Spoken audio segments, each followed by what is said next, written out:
안녕하세요 여러분, 수익률 상승에 도움을 드리고 싶은 헬퍼입니다. 미국 고용이 상당히 높게 나오면서 51만 명, 거의 한 52만 명 정도 나왔죠. 컨센서스가 한 19만 명 정도였었는데요. 실업률도 3.4로 상당히 역대 최저 수준, 54년 만인가요? 상당히 낮은 수준으로 나왔고, 해서 물가가 다시 오르는 게 아닐까? 이제 임금발 인플레이션으로. 그럼에도 불구하고 증시는 여전히 견조한 상황입니다. 파월 연설에서도 특별한 이슈는 없었고, 그렇기 때문에 오히려 그냥 반등을 하면서 끝이 났었고요. 향후에 과연 어떻게 될까? 사실 지금은 조금 애매한 구간이긴 합니다만, 같이 한번 계속 그냥 변해가는 데이터들 한번 보면서 오늘 한번 좀 살펴보도록 하겠습니다. 일단 증시 움직였던 것부터 하나씩 살펴보면, 오늘 코스피 같은 경우에는 어제 미국 증시 반등했던 영향도 있고 수급도 좋았기 때문에 코스피 한 1.3% 정도 상승이 있었고요. 코스닥 한 0.9% 정도 상승이 있었습니다. 일중 수급 같은 경우에는 코스피는 외국인이 거의 한 5,900억 정도 매수가 있었고요. 기관 한 40억 정도 매수, 개인 한 5,600억 정도 매도가 있었습니다. 선물 같은 경우에는 외국인 장중에 한 3,000억까지 매수를 해왔다가 막판에 던지면서 한 700억 정도 매수를 했고요. 기관은 매도를 하다가 또 막판에 좀 사면서 한 140억 정도 매수, 개인이 한 700억 정도 매도가 있었습니다. 코스닥 같은 경우에는 외국인 한 700억 정도 매수가 있었고요. 기관 500억 정도 매수, 그 다음에 개인이 한 900억 정도 매도가 있었습니다. 좀 장기 시계열로 이제 수급 좀 살펴보면은 12월 선물 만기 이후로부터는 외국인이 좀 추세적으로 매수 중입니다. 한 7.6조 정도 매수 중이고요. 선물 같은 경우는 한 9천억 정도 매수 중입니다. 작년 연초 이후로부터 이제 본다라고 치면은 외국인 같은 경우 이제 매도를 하다가 거의 바닥까지는 아니지만 바닥 근처부터 좀 매수를 해오고 있다. 일단 상승 추세는 일단 외국인이 지금 끌어가고 있다라고 보시면 될 것 같고요. 근데 다만 좀 긴 시계열로 봤을 때 아직까지 워낙 누적적으로는 개인 매수가 많아서 이게 이만큼이 지금 추세적 반등일까라는 거에는 좀 약간 저는 개인적으로 의구심도 드는 거는 사실이고요. 코스닥 같은 경우가 조금 더 수급이 최근 기준으로는 더 좀 뜨겁긴 합니다. 현 선물 다 한 7천억 현물, 그 다음 선물 같은 경우에 다 3천억 정도 마이너스 폭을 다 이제 플러스로 되돌렸고요. 작년 대비로는 이 정도 되고요. 근데 다만 긴 시계열로 봤을 때 여전히 이 개인이 누적 물량이 워낙 많아서 좀 길게 봐서는 조금 아직까지는 저는 좀 마음에 걸리긴 한다. 그 정도로 볼 수 있을 것 같고요. 그 다음에 이제 밸류에이션 지표들 보면은 이제 일드갭 같은 경우에는 높을수록 저평가고 낮을수록 이제 고평가인데요. 낮을수록 이제 주식하고 채권의 수익률을 비교해서 차감한 건 일드갭이고요. 이제 나눈 걸 이제 페드 모델이라고 하는데 코로나 때는 당연히 주식이 쌌었고요. 근데 지금 같은 경우에는 여전히 비싸다. 최저점까지는 아니지만 저는 여전히 비싼 구간이다. 라고는 보여집니다. 이제 페드 모델도 여전히 아직까지는 비싸 보인다 라고 생각이 들고요. 긴 시계열로 봐도 코스피 여전히 싸 보이지는 않습니다. 그 다음에 코스닥도 여전히 아직까지 그렇게 싸 보이는 단계는 아니다 라고 보여지고요. 그 다음에 이제 코스피랑 S&P 같이 돼 있는 걸 살펴보면은 같이 가다가 이격이 조금 났다가 지금 같이 가고 있는 편이고 약간 국내 쪽이 조금 더 밸류가 싸졌고 근데 미국은 여전히 더 비싼 밸류를 보이고 있다. 상대적으로 이제 그렇게 보여지고요. 그 다음에 좀 짧은 시계열로 봤을 때도 두 나라 다 여전히 아직 좀 비싼 밸류다라고 보여집니다. 페드 모델로 봐도 두 나라 다 여전히 사실 저는 비싼 레벨이다라고 보여지고 항상 미국 쪽 같은 경우는 제가 S&P 쪽을 보여드리는데 그러니까 S&P 퍼야 이거 트레일링이니까 그렇다 치고 결국 트레일링 PBR이랑 이 ROE가 중요할 텐데요. 너무 높다. 사실 PBR이 지금 너무 높다라고 보여집니다. 다 컨버블 이후로 저번 고점 이후로 여전히 PBR 너무 높은 수치인데 ROE가 엄청 높아진 상황이면 뭐 이해가 갈 텐데 ROE가 높은 상황도 아니고 그렇다고 지금 금리가 낮은 상황도 아니기 때문에 뭐 저는 확실히 밸류 부담은 있는 상태다라고는 생각은 듭니다. 그 다음에 이제 뭐 국내 쪽 같은 경우에는 뭐 PBR이 그렇게 높지는 않다. 사실 높지는 않다. 근데 뭐 ROE도 중요한 건 많이 낮아졌다. 이제 그렇게 보시면 될 것 같고요. 그 다음에 이제 코스피 코스닥 합산 신용잔고 같은 경우에는 16조 거의 뭐 한 4,500억 정도 되면서 이제 증가가 됐습니다. 뭐 거의 한 4천억까지는 아니지만 한 3천억 정도 후반 정도 증가가 됐고요. 일단 뭐 신용잔고 절대 수치는 뭐 여전히 높은 수치다. 높은 상황이다라고 보시면 될 것 같고 신용잔고를 코스피 시총으로 나눈 수치는 또뭐 여전히 사실 높은 레벨이다. 이 정도면 과거 고점들이다라고 보실 수 있습니다. 뭐 나머지는 뭐 코스닥이랑 이런 거는 보여드리기만 하고 뭐 설명을 생략하도록 하고요. 그 다음에 이제 또 이제 미국 ISM 제조업, 비제조업 지수들이 발표가 됐었는데 뭐 비제조업이 상당히 강하게 나오면서 55 정도 기록을 했습니다. 뭐 서비스 부분이 지금 계속 강하다. 사실 고용 쪽도 서비스 부분이 지금 계속 강하기 때문에 이제 사실 그 고용도 많이 늘었던 거거든요. 그래서 제조업은 사실 뭐 그렇게 좋은 상황은 아닌데 물가도 실제로 이제 코어 물가가 지금 계속 안 잡히고 있죠. 이 서비스 물가들이 안 잡히고 있다라고 보실 수 있습니다. 뭐 그 다음에 이제 일간 한국 수출액 대비해서 이제 코스피 시가총액을 일간 한국 수출액으로 나눈 수치도 여전히 높아 보인다. 사실 지금은 이제 뭐 좀 그렇게 좋아 보이진 않는 단계다라고 보여지고요. 코스피랑 S&P를 글로벌 GDP로 나눈 수치도 뭐 국내는 뭐 엄청 비싼 건 아니지만 미국은 뭐 비싸 보인다라고 생각이 들고요. 이제 하이힐드 스프레드 같은 경우에는 200 이동평균선은 하회하고 있기 때문에 지금은 일단 위험 선호 구간 그 다음에 120일도 하회하고 있기 때문에 아직은 위험 선호 50일도 다 하회하고 있기 때문에 지금 당장은 사실 위험 선호 구간으로 일단 보여집니다. 하이힐드 스프레드로는.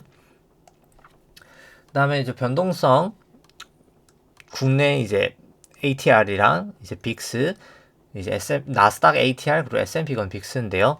살펴보면 이제 국내 쪽 ATR 같은 경우에도 이평선 넘어 있기 때문에 뭐 조심하실 필요가 있어 보이고요.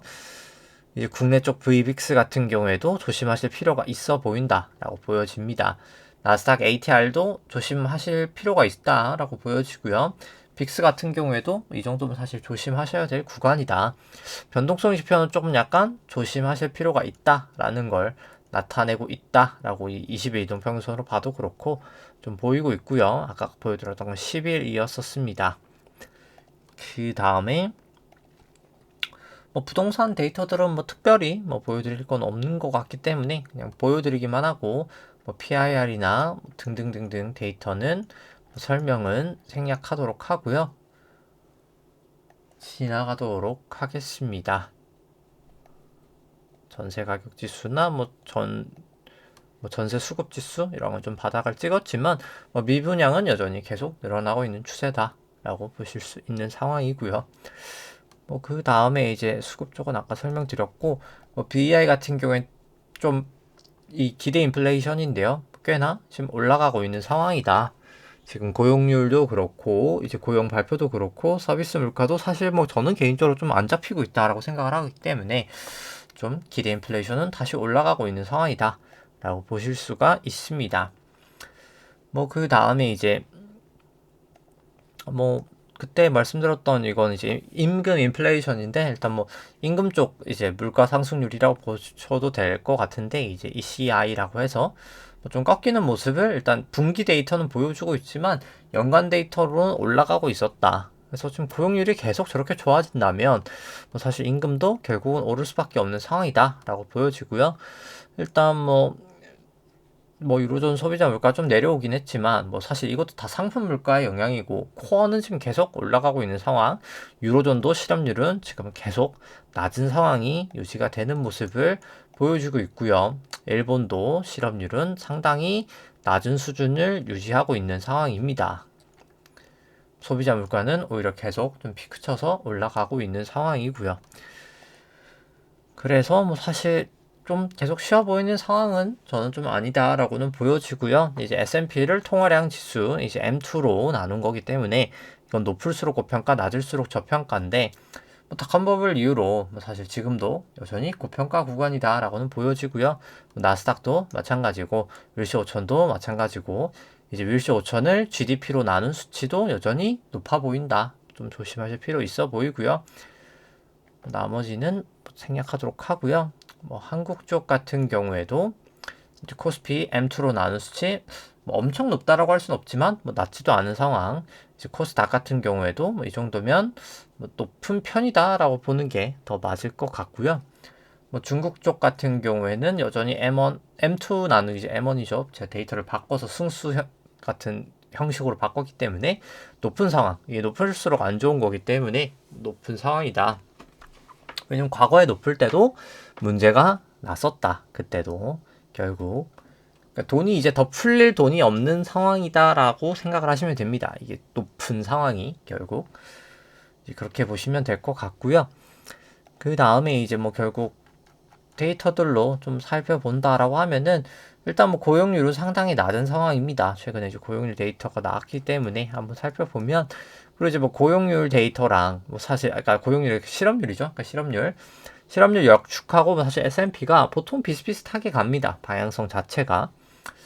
근데 이게 실업률이 결국 낮았을 때가 끝이 다 좋지 않거든요. 이때도 급락했던 상황이고 결국 역축이니까 높은 게 낮은 거거든요. 결국 다 좀 안 좋게 끝났습니다. 이때 같은 경우는 뭐 잠깐 빠졌던 상황이 있었고요. 결국 이때도 마찬가지로 빠졌고 결국 다 좋지 않은 상황이 나타나게 되기 때문에 증시가 다 빠졌죠. 결국에 이게 과연 지금 경기가 뭐 그렇게 나쁘지 않다고 해서 지금 증시가 뭐 환호를 하고 있는데 계속해서 환호를 할 수 있을까에 대해서 저는 약간은 의구심이 가고 약간 이런 생각이 듭니다. 그러니까 사실 뭐라고 해야 될까요? 이제 오늘은 뭐 통화적인 얘기보다 그냥 좀 심리에 대해서 생각을 해본다라고 치면은 저희가 경영자라고 생각을 해봤을 때 사실 지금 생산량을 늘릴 만한 상황일까에 대해서 한번 생각을 해봤을 때 생산량을 늘리고 싶을까요? 사람들이 지금 경기 침체다. 이게 뭐 경착륙이냐 연착륙이냐 뭐 이렇게 얘기를 할 뿐이지 결국은 다 어느 정도는 경기 침체를 본다는 말이죠.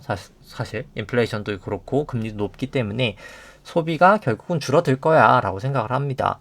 그럼 사장님들은 모를까요? 사장님들은 또 알죠. 그러다 보니까 결국 이게 생산이고 이게 소비다라고 하면은 소비도 꺾이는 건 맞아요. 소비도 꺾이는 건 맞는데 그러니까 이 갭 때문에 지금 인플레이션이 나는 건데 중요한 건 생산도 줄인다는 거죠. 다 경기 침체인 거 누구나 다 지금 그렇다고 생각을 하면 누가 공급량을 늘리겠습니까? 이제 뭐 배터리나 그런 뭐 특이한 지금 상황, 결국 수요가 늘어날 수밖에 없는 그런 쪽 섹터들 제외하고는 누가 사실 투자를 하겠어요, 지금. 결국 투자를 안 하면 마치 그런 수요가 줄어들어도 이 투자도 같이 줄어들면 인플레이션은 계속 발생을 할 수밖에 없는 상황이 되는 거고 결국 생산량이 더 감소하게 되면 결국 경기 침체 오면서 이제 스태그플레이션이라고 하는 거죠.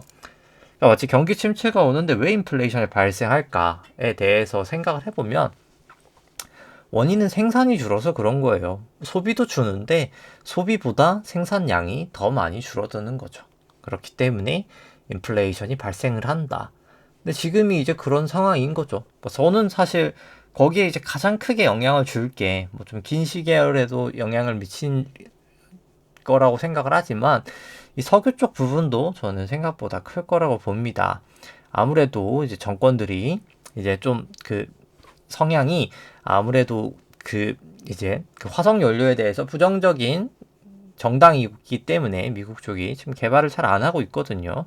그렇기 때문에 그러니까 그것도 있고 사실 그 전 정권도 그랬지만 그러니까 그 정권은 이제 좀 많이 하려고 했었긴 했지만 그럼에도 불구하고 사실 예전만큼은 다 많이 못 하고 있긴 하거든요. 화학 연료에 대한 그런 투자들이 그렇기 때문에 저는 생각보다 이제 리오프닝 되고 결국 중국 쪽도 하다 보면 이게 석유 연료에 대해서 결국 이제 유가가 저는 한번 좀 튈 수도 있지 않을까. 좀 중기적으로 봤을 때는 좀 그렇게 생각을 합니다. 이제 그게 좀 물가에 압력을 줄 수도 있다라고 보여지고, 그냥 뭐 계속 이건 반복해서 요즘에 좀 얘기 드리지만 인구가 사실 가장 큰 문제라고는 봅니다. 항상 너무 오래 전부터 이제 뭐 한 10년 전부터 인구가 줄고 있어 라고 해서 이게 그냥 되게 저 멀리서 오는 회색 코뿔소라고 하죠. 이제 멀리서 오고 있기 때문에 그냥 저기서 계속 오고만 있구나라고 생각을 할 수 있지만 사실 미국 같은 데이터를 보면은 이미 박았다. 이미 지금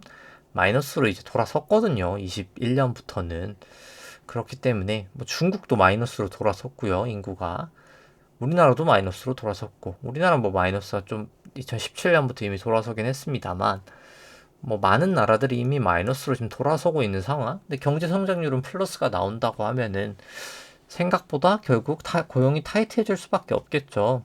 그러다 보면 당연히 임금 상승률도 결국은 높아질 수밖에 없다. 이제 그렇게는 보여집니다. 그래서 일단 뭐 저는 좀 큰 흐름을 본다고 하면은 결국 모두가 예상하는 경기 침체라면 생산량을 늘리지 못할 거다. 생각보다. 그렇기 때문에 수요가 줄어드는 거에 비해서 저는 생산량이 일단 더 줄어들 거다.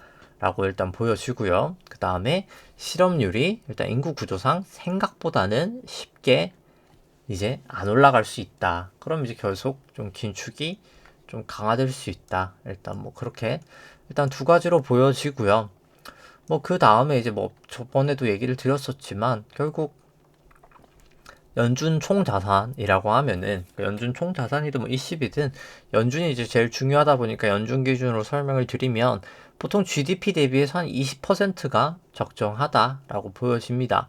근데 지금 같은 경우에는 연준 총자산이 GDP 대비해서 지금은 이제 35% 정도 됩니다. 높았을 때는 거의 뭐 한 37? 뭐 이 정도까지도 갔었는데 뭐 지금 이제 한 35까지는 줄어들긴 했지만 결국은 20까지는 가야 되거든요. 근데 중요한 거는 아직까지 이미 안 줄어든 게 너무 많다는 거죠. 지금 상황에서. 그렇기 때문에 통화 승수가 높아질 수 있는 환경이다라고 보시면 됩니다. 뭐 그냥 단적으로 이게 예대율이랑 승수 데이터로 뭐 가장 쉽게 보여지는데요.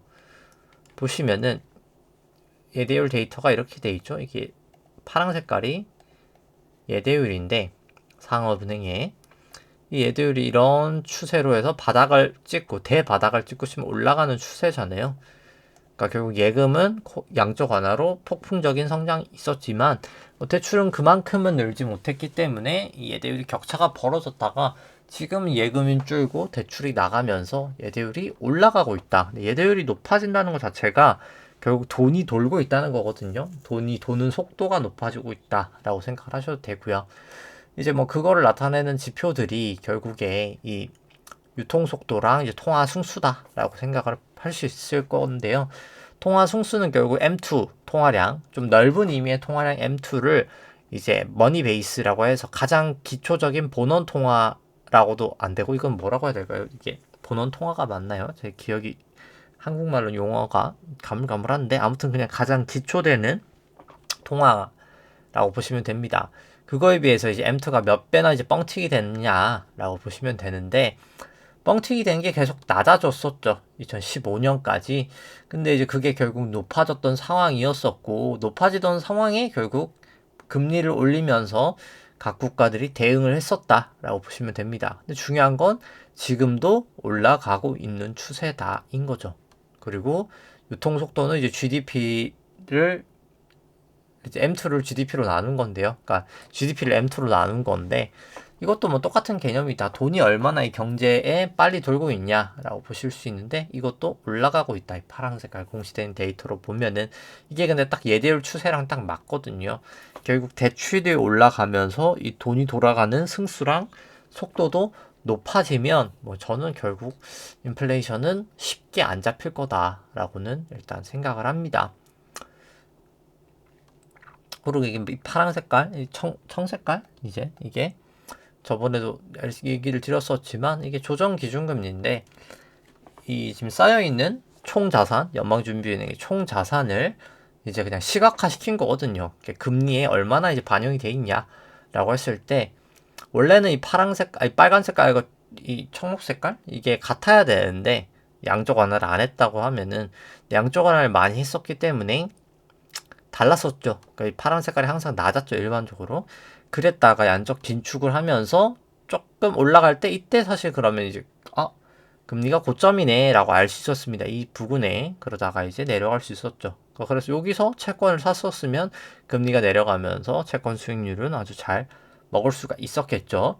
근데 이번에는 갭이 여전히 아직 크다는 겁니다. 그러니까 쉽게 말해서 여전히 통화량은 너무나 많은 상황이다. 너무나 연준 총자산도 많은 상황이다 라고 보시면 됩니다. 그러니까 결국에는 이게 갭 차이가 저는 메꿔져야 될 거다라고는 보여지고요.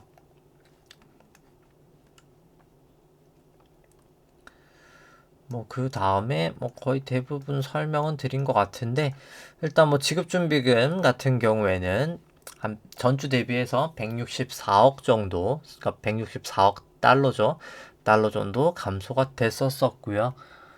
그 다음에 이제 TGA 재무부 일반 계정 같은 경우에는 또 좀 증가가 됐었습니다. 요건 좀 증가하는 요인으로 작용을 했었고, 그 다음에 이제 연준 총 자산 같은 경우 한 369억 정도, 그러니까 9억 달러 정도 감소를 했었습니다. 꽤나 많이 감소를 했죠. 근데 그리고 금리가 계속 좀 높아짐에 따라서 연준의 이제 자본이 잠식된 규모도 계속해서 커지고 있다라고 보실 수 있습니다. 그 다음에 이제 연준 부채 구조는 오늘 같은 경우에는 설명을 생략하도록 하고요. 결과론적으로 그래서 저는 매크로적으로 봤을 때 이 사람들이 소비가 잡힌다, 수요가 잡힌다라는 것도 있지만 저는 공급도 쉽지는 않을 거다. 일단 그렇게 보여지고 그리고 이제 보통 CPI로 얘기를 많이 하지만 이제 PC가 조금 더 이제 조금 뭐라고 해야 될까 변동성이 좀 작은 더 약간 좀 코어 느낌이라고 하면은 PC가 이 정도 레벨이 지금 물가가 낮다고 할 레벨은 전혀 아니다. 이 정도 레벨이 결국은 좀 계속 사실 저는 조금 약간 너무 시장이 개인적으로는 좀 설레발을 하지 않나 라는 그런 생각입니다. 그러니까 너무 앞서가고 있는 거 아닌가. 그러니까 결국 금리를 높이고 이제 이 정도 금리에서 QT를 계속 하면은 괜찮을 텐데 이제 그런 상황이 아닌 상황인 거죠. 지금은 그런 상황이 아닌 거잖아요. 아직 그런 상황이 되지 못한 상황에서 좀 너무 성급한 상황이 아닌가라는 개인적인 생각을 가지고 있습니다. 여전히 좀 매크로만 봤을 땐 전 좀 조심하실 필요는 있어 보인다. 이 IORB, FFR 이거 뺀 데이터를 봐도 여전히 높은 수치이기 때문에 좀 조심하실 필요는 계속 저는 있어 보인다. 연준 자산도 너무 많고 일단 그렇게 보여집니다. 대부분 설명드린 것 같고 그래서 그냥 차트 보면서 다시 한번 살펴보면은 코스피 같은 경우에는 일단 그냥 여기가 이제 오파 고점이었다라고 보여지고요. 여기가 오파 고점을 찍고 결국 여기까지 그냥 A파, 그러니까 A, B, C로 해서 A로 빠지고 B가 반등을 하고 C가 하락이 남았든 아니면 여기까지 그냥 하락 끝 하고 이제 완전히 새로운 상승파도 둘 다 사실 가능은 합니다. 코스피 같은 경우에는. 그래서 지금 당장은 사실 모르겠다. 이까 저는 그냥 딱 기술적 분석으로는 모르는 상황이다가 사실 그냥 맞는 대답인 것 같고요. 근데 일단 추세선을 봤을 때 삼성전자도 그렇고 여기를 일단 채널링 딱 닫고 나서 양 두 점이 못 넘었기 때문에 일단 여기를 넘냐 마냐가 일단 1차적으로 인 것 같고 넘었다가 여기를 내려오냐 마냐 이제 그것도 봐야 되고 일단 저는 그냥 좀 더 지켜볼 필요는 있다라고는 보여집니다.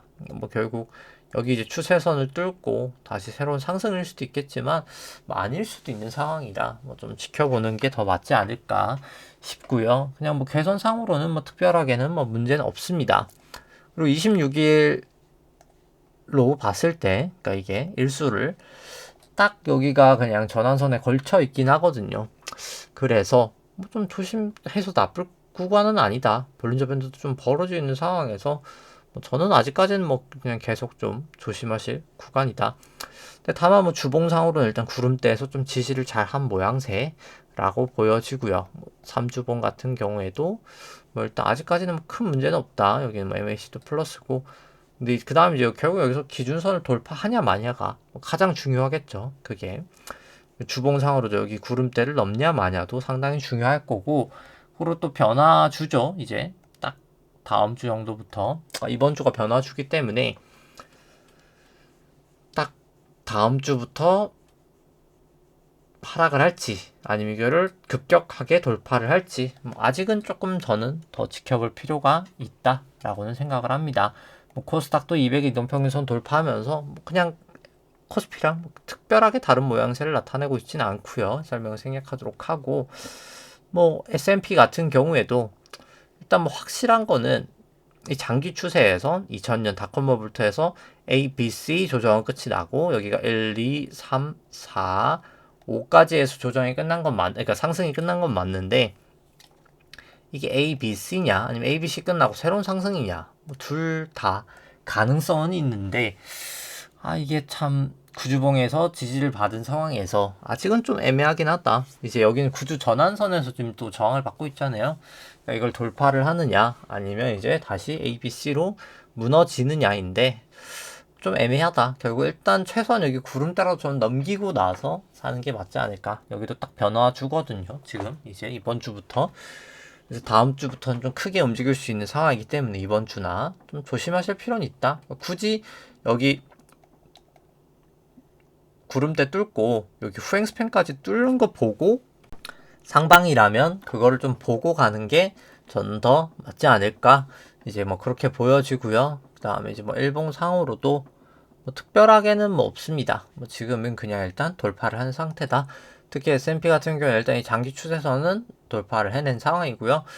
그렇기 때문에 이게 때까지는 저는 A, B, C, A, B, C 1, C 2인데 이거는 지금도 일단 여전히 가능은 하고요. 그러니까 C 2, C 3인데 그러기엔 좀 길 것 같기도 하다. 사실 긴 것 같기도 해서 그냥 이게 B의 어딘가이거나 아니면 A, B, C 끝 그 다음에 새로운 상승 파동 둘 다는 가능을 한데 상승으로 보기에는 일단 밸류에이션 부담은 좀 있고 그렇다고 또 이게 비파라고만 보기에는 또 낙폭이 너무 컸던 주식들도 있고 해서 사실 지금은 좀 둘 다 가능은 하다. 솔직히 좀 애매한 부분은 있다. 근데 이제 일단 밸류에이션이 비싼 상황에서 저는 적극적으로 들어갈 상황은 일단 아니다라고는 보여집니다. 지금은 그냥 좀 보수적으로 보는 게 저는 더 맞지 않을까 싶고요. 나스닥 같은 경우에도 모양새는 다르지는 않기 때문에 설명을 생략하겠습니다. 여기도 RSI는 과열을 좀 보이고 있는 상황이고요. 지금은 살짝 내려오고 있긴 했지만요. 코인 같은 경우에도 결국 보시면은 그러니까 ABC 다음에 여기가 좀 사실 코인은 파동 자체도 애매합니다. 여기가 좀 애매해서 일단 그냥 좀 애매한 상황이다 라고 보여지고요.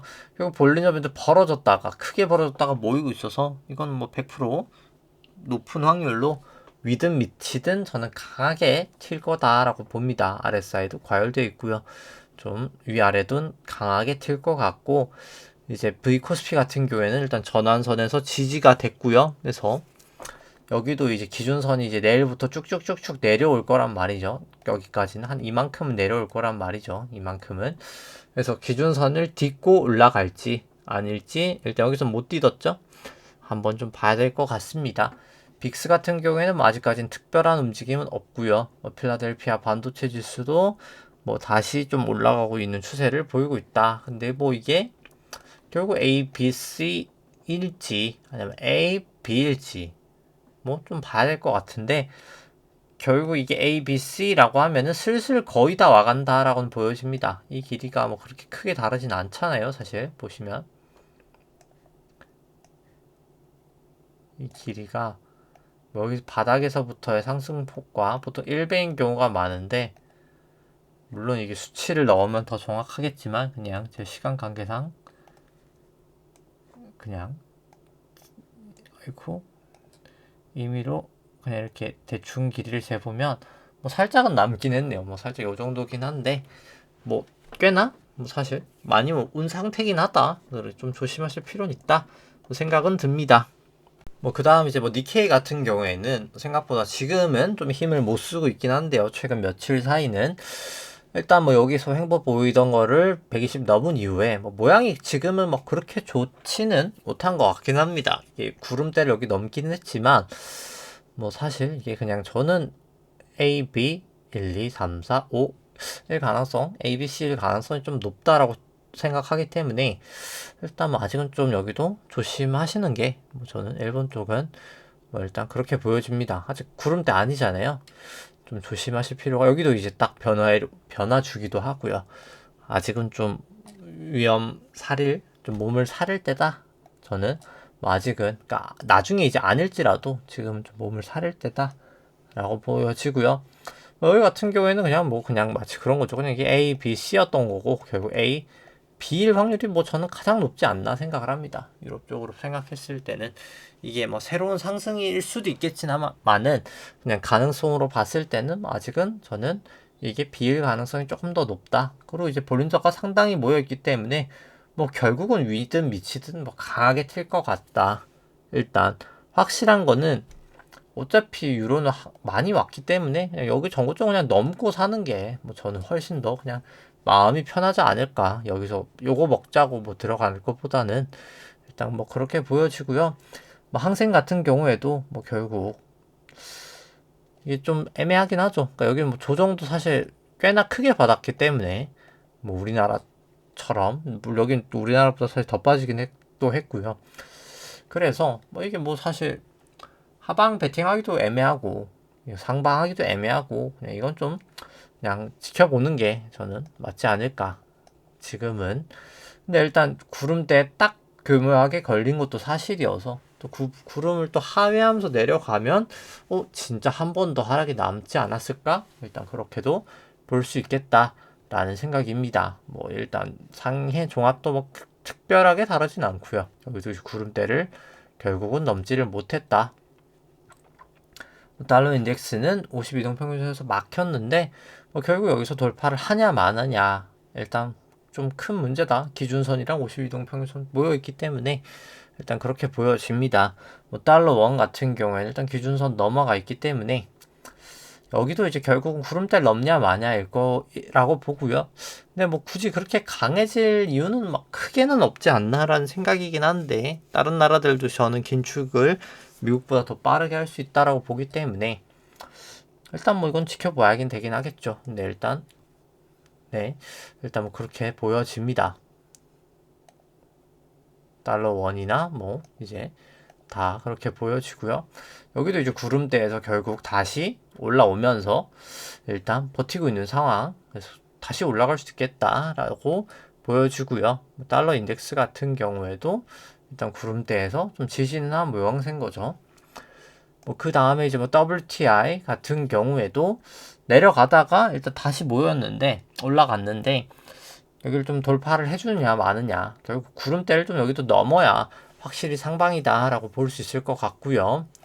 그 다음에 이제 금 같은 경우에도 좀 내렸죠. 결국 금리를 더 올릴 수 있겠는데 라고 생각을 하면서 좀 내렸던 건데 뭐 저는 결국 그래서 좀 한 번 더 내릴 확률이 있지 않을까. 일단 금은 저는 그리고 나서 좀 사면 되지 않을까 라는 일단 생각을 가지고 있긴 하고요.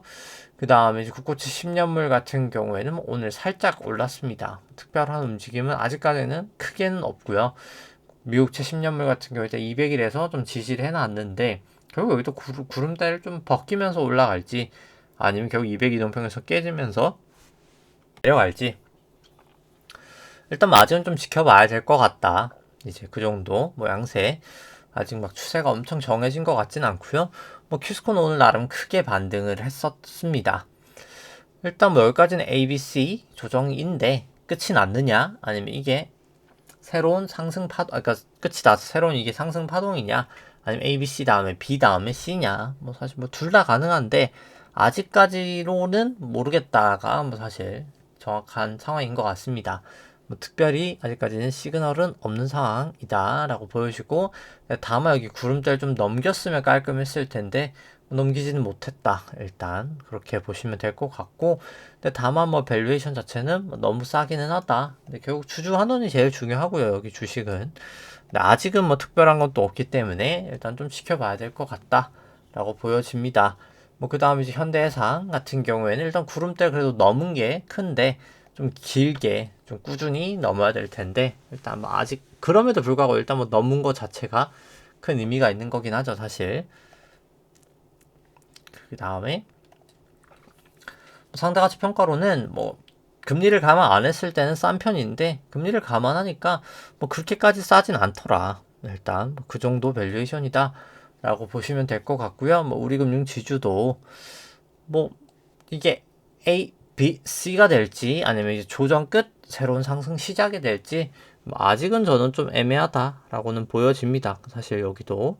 근데 일단 뭐 그럼에도 불구하고 일단 기준선 부근에서 잘 지지를 했다. 뭐 주주 환원 정책도 결국 이제 그 CET1 이제 보통주 자기 자본 비율 이게 12% 이상 되면 결국 다 뭐 지금 은행 지주들 대부분 약간 컨센이 한 30% 정도씩은 환원하겠다. 그러니까 이제 기본으로 이제 갈 모양새기 때문에 뭐 우리 금융지주도 뭐 일단 자회사를 지금 얼마나 많이 사냐에 따라 다르겠지만 일단 뭐 결국 뭐 올해 이제 쌓아놓고 이제 앞으로 계속 그렇게 하겠다. 지금 여기가 좀 CET가 낮긴 하거든요. 다른 데에 비해서. 랠리를 할 때 상대적으로 좀 약간 뒤쳐졌던 부분이 이제 그 부분이 가장 있었고요. 근데 결국 조금 약간 채우고 가자기 때문에 결국적으로는 뭐 여기도 결국은 다른 지주처럼 뭐 될 수밖에 없다라고 생각을 합니다. 뭐 그렇기 때문에 좀 밸류에이션이 좀 저평가가 받는 것도 있고요. 그 다음에 이제 뭐 밸류에이션 상으로는 뭐 저평가는 저평가입니다. 금리를 감안해도 뭐 사실 저평가는 저평가고요. 사실 지주 쪽은 다 뭐 최근에 오르긴 했습니다만 그 다음에 이제 뭐 삼성전자 같은 경우에도 일단 뭐 전환선 부근까지 재반등을 해줬는데 이게 이제 기술적 반등이냐 아니냐 일단 최소한 구름대는 좀 넘겨야 될 것 같기는 하고요. 뭐 아직까지는 저도 뭐 그렇게까지 이게 사고 싶은 밸류에이션까지는 아닌 것 같다. 뭐 사실 산다면 차라리 다른 종목을 사는 게 전 더 맞지 않을까? 삼전은 일단 그냥 적정한 수준 레벨이다. 뭐 그 정도 생각이고요. 상대 가치 평가를 봐도 뭐 금리를 감안 안 하면 엄청 비싼 건 아니지만 감안하니까 뭐 그렇게 사고 싶은 밸류도 아니고 일단 PBR이나 퍼랑 봤을 때는 뭐 매수해야 될 구간이다라고도 느껴지는 점도 있다. 사실 퍼랑 PBR로 사실 이건 트레이딩 했으면 조금 더 명확하겠다라는 생각도 들죠. 이번 하락을 조금 더, 그러니까 이번 상승을 조금 오히려 대비는 할 수 있었겠다. 사후적으로 그런 생각은 들고요. 뭐 하이닉스 같은 경우에는 뭐 일단 다시 반등을 좀 해줬는데 이것도 결국 B냐 아니냐인데 뭐 사실 아직은 좀 애매하다라고 보여지고 뭐 밸류에이션은 뭐 이 정도면 그냥 뭐 아주 뭐 고평가도 저평가도 아닌 상황이고요. 그다음에 상대가치 평가로 봤을 때는 뭐 일단 비싸 보인다. 뭐 사실 금리를 감안하면 뭐 지금 사실 대부분의 종목이 밸류가 싸진 않습니다. 지금 금리 레벨들에 비해서는 뭐 계속 그렇게는 보여주고요. 뭐 현대차도 마찬가지로 뭐 지금 일단 아직까지 추세는 뭐 그렇게 좋아 보이진 않는다. 그 다음에 일단 밸류에이션 절대가치 평가로도 현대차는 좀 비싼 편이라고 생각을 하고요. 그 다음에 이제 상대가치 평가로 봐도 뭐 금리 감안하든 안 하든 뭐 그렇게 싸 보이진 않는다. 그렇게 보여집니다. 그 다음에 이제 LG화학 같은 경우도 일단 뭐 구름대는 넘겼지만 뭐 넘긴 건 그래도 의미는 있고요. 결국 여기서 구름대를 지켜주느냐 기준선하고 일단 그걸 좀 지켜봐야 될 것 같고 상대가치 평가로 절대가치 평가로는 좀 밸류에이션 부담은 저는 있어 보인다 생각이 들고요.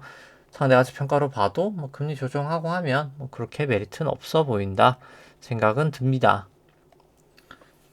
그 다음에 이제 롯데케미칼 살펴보면 뭐 여기도 이렇게 쐐기 모양으로 가는 게 결국 상승 파동일 확률보다는 하락일 확률이 저는 뭐 조금 더 높지 않을까. 이렇게 보통 이렇게 쐐기 끝 방향이랑 반대로 가거든요. 이게 올라가고 있잖아요. 이렇게 되면 이렇게 가고 이게 쐐기가 이렇게 가면 이게 반등 리바운드인데 위쪽 방향이라 좀 밑으로 전투를 확률이 일단 그냥 확률상 더 높지 않을까 싶고요. 일단 뭐 밸류에이션은 뭐 그렇게까지 훌륭하지는 못하고 나쁘지도 않은 뭐 그 정도 상황이고 롯데케미칼 같은 경우에도 일단 금리를 감안하니까 뭐 그렇게 싸지는 않더라. 비싼 편이다. 생각이 듭니다. 효성화 같은 경우에 일단 구름대를 계속 못 넘고 있죠. 여기도 이제 구름대를 계속 넘겨야 될 것 같다 이거야. 절대가치 평가로는 일단 뭐 저평가 돼 있는 거는 확실하고, 그 다음에 이제 뭐 상대가치 평가로 봤을 때는 금리를 감안하니까 뭐 일단 여기도 그렇게 메리트가 없더라 라고 보여지고요.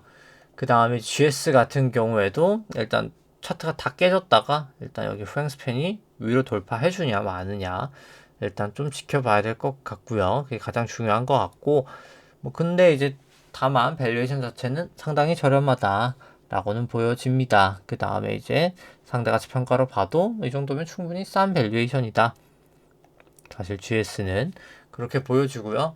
뭐 KT 같은 경우에도 일단 전환선 기준은 다 하회하고 있기 때문에 일단 추세는 좋지 않다 라고 보여지고, 절대가치 평가로 봤을 때는 그래도 저평가되어 있고, 상대가치 평가로 봤을 때는 뭐 나쁘진 않다 이 정도면. 근데 뭐 그렇다고 엄청 싼 것도 아니다, 이제 그 정도 밸류에이션이다 라고 생각을 합니다. 뭐 DLENC 같은 경우에는 일단 기준선에서 지지는 하고 있는 상황이고요. 절대가치 평가로는 그래도 충분히 저평가는 되어 있고, 상대가치 평가로 봤을 때도 뭐이 정도면 뭐 엄청 비싸지는 않다. 뭐 사실 이 정도면 많이 싼 편이다라고는 생각을 합니다. 뭐 사실 퍼랑 PBR로 봐도 그렇고 저평가는 충분히 많이 되어 있다.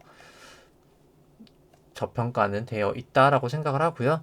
뭐 카카오 같은 경우도 결국 200 이동평균선은 지나왔다. 일단 200일은 그래도 넘어버렸다라고 보여지고요. 그래서 이게 과연 조정이 끝났을지 아닐지는 일단 결국 여기 한 200일 여기를 전 돌파하냐 마냐가 일단 1차적으로 제일 클 것 같긴 합니다. 여기를 돌파하냐 마냐가 결국 제일 클 거라고 보고요. 그 다음에 이제 밸류에이션 자체는 뭐 그렇게 메리트는 없고, 다음 상대가치 평가가 아닌로 봤을 때도 뭐 그렇게까지 뭐 메리트가 있어 보이진 않는다, 이제 뭐 그렇게 보여지고요. 그 다음에 이제 네이버 같은 경우에도 똑같이 200일은 넘어섰지만 일단 뭐 아직은 좀 지켜봐야 된다. 그러니까 뭐 저의 그냥 개인적인 생각이고요. 네이버 같은 경우 뭐 밸류도 저는 비싸다라고는 생각을 하고, 상대가치 평가로 봤을 때도 뭐 그렇게 좋아 보이지는 않는다. 뭐 일단 그렇게 생각을 합니다. 그 다음에 이제 뭐 셀트리온 같은 경우에는 여기도 뭐 딱히 뭐 그냥 추세도 없고, 뭐 일단 여기는 뭐 그냥 관망 정도, 그냥 추세가 아직 안 정해졌다라고 보여지고요. 일단 뭐 밸류 자체는 저는 비싸다라고 생각을 하고, 셀트리온 뭐 상대가치 평가로도 뭐 그렇게 좋은 상황은 저는 아니다라고는 생각을 합니다. 그 다음에 삼성 바이오로직스 같은 경우에도 일단 뭐 다 뭐 역전되어 있죠. 지금은 이제 전선 기준 상회한 거 빼고 후행스팬이나 50일, 뭐 120, 200일 다 역전되어 있기 때문에 뭐 일단 최소 그룹 따라도 좀 넘어야 될 것 같고, 뭐 아직까지는 뭐 저는 굳이 그렇게 건들고 싶은 종목은 아니다 생각은 듭니다. 절대가치 평가로도 고평가는 되어 있고요. 상대가치 평가로 봤을 때도 뭐 고평가되어 있는 상황이다 라고는 보여집니다. 그 다음에 이제 NC소프트 같은 경우에도 뭐 일단 아직까지는 크게 움직임은 없고, 뭐 신작도 많이 나오긴 하지만 뭐 아직까지 뭐 그렇게 뭐 선호할 만한 상황은 아니지 않을까. 뭐 일단 뭐 저는 그렇게 보여집니다. 뭐 밸류에이션도 뭐 그렇게 좋은 상황은 아니고, 상대가치 평가로 봤을 때도 금리 감안하면 뭐그 정도까지는 아니기 때문에 좀 조심할 필요는 있어 보이고요. 그 다음에 이제 포스코홀딩스 같은 경우에는 추세가 나쁘진 않지만 일단 결국 기준선에서 좀 잘 지지를 해주고 반등을 해줄 거냐, 아니면 다시 이제 하방의 시작이냐 인데, 뭐 이것도 그냥 좀 지켜봐야 될 것 같긴 합니다. 근데 다만 일단 밸류에이션은 싸다. 절대가치 평가로는 저평가되어 있고요. 뭐 상대가치 평가로 봐도 이 정도면 뭐 나쁜 밸류에이션은 아니다 라고는 보여집니다. 그 다음에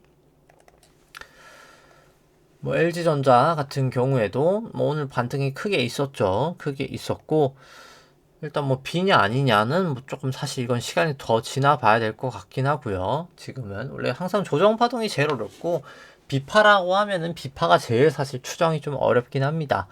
LG전자 일단 뭐 절대가치 평가로는 뭐 크게 메리트는 없고요. 상대가치 평가로 봤을 때도 뭐 엄청 크게는 아니지만 뭐 약간은 그래도 저평가되어 있다 라고는 생각을 합니다. 그 다음에 뭐 제일제당 같은 경우 살펴보면 뭐 제일제당 같은 경우에도 볼륨점도 상당히 모여 있죠. 결국 위든 미치든 아마 매우 강하게 튈 거다라고 보여지고요. 절대가치평가로는 저평가되어 있고 상대가치평가로도 이 정도면 뭐 싼 편이지 않나 라는 생각입니다. 한국기업평가 같은 경우에는 뭐 크게 움직은 없지만 여기도 뭐 살짝씩은 싸지고 있다. 뭐 그 정도로 보여지고요.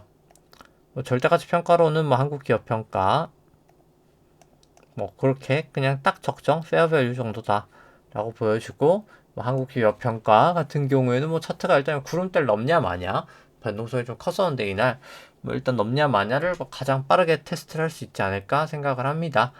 뭐 다올 같은 경우에는 뭐 일단 계속 좀 조용하잖아요. 지금 당장은 PF 쪽이 뭐 PF 쪽은 저는 결국 이 전세 쪽 역전세 쪽 문제가 결국 해결되지 않으면 뭐 계속 일단 좀 문제가 될 수는 있다라고 보여지고요. 그래서 뭐 아직까지는 좀 조심은 하실 필요가 있다. 일단 뭐 그렇게 생각이 들고요.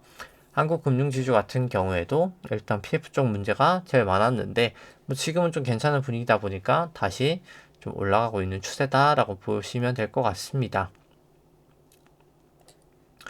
일단 뭐 두 종목 다 그래도 뭐 싼 편이다라는 거는 뭐 이견은 없고요. 다만 일단 좀 리스크 요인을 확인하고 더 가는 게 맞지 않을까 아직은 일단 뭐 그렇게 보고 있고요. 그 다음에 이제 애플 쪽 같은 경우를 봤을 때는 좀 조정이 더 와야 된다라는 게 보여지는 거고, 근데 또 테슬라 봤을 때는 좀 많이 빠진 것 같긴데 라는 것도 느껴집니다. 그러니까 왜냐면 애플로 봤을 때는 그냥 이제 A, B, C로 하면 조정이 끝일 텐데 그러기엔 조정 폭이 너무 작다는 게 일단 1차적인 이유고요. 그리고 사실 조정 자체도 너무나 뭐 그렇게 크게 길지는 못했다. 일단 뭐 그렇게 보여집니다. 그래서 그냥 주봉상 여기를 넘냐 마냐가 뭐 사실 제일 저는 크게 나타납니다. 그러니까 큰 의미를 가진다라고 봅니다. 저길 넘냐 마냐. S&P도 마찬가지고요. 여기를 넘냐 마냐가 저는 좀 클 거다 생각을 합니다. 그 다음에 이제 뭐 테슬라 봤을 때는 뭐 긴 시계열로 봤을 땐 테슬라는 뭐 한 3주봉 정도로만 보더라도 이 정도는 또 많이 빠진 게 아니야? 바닥 쳤을 때 이제 그런 생각도 사실 드는 종목이기는 합니다. 이게. 근데 여기도 이제 구름대 여기는 상단에 걸쳤죠. 그래서 여기 상단에서 잘 버틸 수 있을까? 그러니까 버티면서 올라가느냐 아니냐가 좀 중요할 것 같고요. 근데 워낙 여기도 좀 단기적으로는 급등이 나타나서 이게 결국 A, B 그 다음에 1, 2, 3, 4, 5해서 C 해서 A고 B고 C냐 아니면 조정 끝 새로운 상승 시작이냐 뭐둘 정도라고 보는데 뭐 사실 이건 뭐 좀 지나봐야 알긴 할 것 같습니다. 그러니까 결국 이 다음에 여기까지 뭐 내리긴 할 거거든요. 뭐 여기서 내리든 여기서 내리든 더 갔다가 내리든 어차피 내릴 텐데 그 내려갔다가 오는 파동이 다시 여기를 넘는지 아니면 전저점을 뚫는지를 보는 게 뭐 가장 중요할 거다라고는 보여지고요. 그 다음에 이제 아마존 같은 경우 200일에서 걸쳤다가 빠진 상황이고요. MACD나 RSI도 그렇고 똑같이 여기도 이제 그 A, B, C 다음에 여기 B라고 봅니다. 그래서 여기 구름대 밑으로 사실 내려갈지 안 내려갈지가 제일 중요한 상황이다. 게임스톱 같은 경우에는 일단 50일에서 좀 지지를 보이고 있는 상황이고요. 뭐 그래서 그냥 결론적으로 사실 좀 애매한 장이긴 합니다. 이게 조정 파동일 수도 있는 상황, 그러니까 B일 수도 있고 아닐 수도 있고 뭐 솔직히 좀 애매하긴 한데 이게 결국 뭐 금리가 더 올라간다라는 뷰로 봤을 때는 인구가 줄어들어서 실업률도 잘 못 올라가고 있다. 그러니까 여전히 고용이 호조인 상황이다. 1번. 그다음 코어 물가는 잘 안 내려가고 있다. 그게 뭐 2번 정도 되는 것 같고요. 그 다음에 이제 뭐 증시 쪽을 이제 뭐 인플레이션이 뭐 덜 오른다. 아니면 이제 금리가 내려간다. 뭐 이렇게 봤을 때는 그냥 이제 뭐 수요 쪽 말대한 침체로 뭐 상품 물가 결국 내려가고 뭐 서비스도 그렇고 주거도 그렇고 뭐 결국 시간이 지나가면 내려가지 않겠냐. 어차피 경기 침체니까 이제 그런 상황인데 뭐 저번에 아까 또 얘기 드렸던 저는 뭐 생산 쪽에 약간 조금 문제가 있지 않을까. 뭐 계속해서 이번에도 그랬잖아요. 이게 OECD 데이터 보시면 좀 아마 생산발로 나지 않을까. 그러니까 수요가 덜 줄어서 이제 좀 문제가 나지 않을까 일단 싶고 결국 방향성을 아직 지금 확실히 찾은 단계는 아니란 말이죠. 이제 코스피도 그렇고 S&P도 그렇고 뭐 나스닥도 그렇고 뭐 여기 같은 경우에 구름대를 확실히 넘냐 마냐인데, 그래서 뭐 좀 지켜봐야 될 것 같습니다. 뭐 지금처럼 그냥 애매한 상황에서는 뭐 차라리 그냥 종목 플레이 하시는 게 뭐 저는 제일 좋지 않나, 아니면 이제 그렇게 생각을 하고요. 일단 뭐 굳이 무리하실 필요는 없는 상황이다. 일단 계속 생각을 하면서 좀 안전운전 계속 하시는 게 뭐 저는 개인적으로 더 맞지 않을까 생각하면서 오늘 방송 여기까지 하도록 하겠습니다. 네, 좋아요, 구독 누르시면 감사하겠습니다. 이상입니다.